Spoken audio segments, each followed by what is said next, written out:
يصادف الأربعاء الأول من شهر نيسان في كل عام بحسب التقويم الشرقي الذي يتأخر عن نيسان التقويم الغربي ب13 يوماً عيد الإيزيديين أو ما يسمى بالأربعاء الأحمر، حيث يتحضر مهجرون إيزيديون في مقاطعة الشهباء للاحتفال بهذه المناسبة. وشكلت هيئة الثقافة والفن للبيت الإيزيدي في عفرين الشهباء بخصوص حلول عيد الأربعاء الأحمر العديد من الفرق الغنائية وعروضات مسرحية ودبكات. وبهذا الصدد يقول الإيزيديون لكاميرا روج آفا أنه في مثل هذا اليوم تزدهر شقائق النعمان في صباح الأربعاء ليتزينوا بها بأبهى حلة.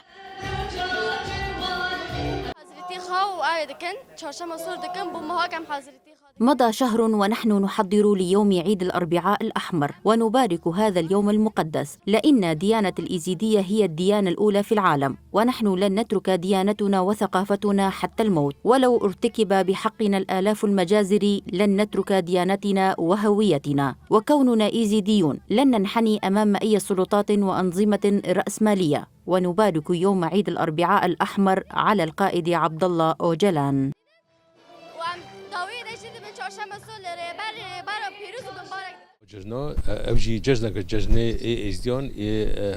عيد الأربعاء الأحمر من الأعياد الرئيسية لدى الديانة الإيزيدية، ويسمى هذا العيد بعيد الأربعاء الأحمر أو عيد رأس السنة الإيزيدية، ويكون في الأربعاء الأول من التقويم الشرقي. لتحديد يوم هذا العيد يستخدم التقويم الشرقي وليس الغربي.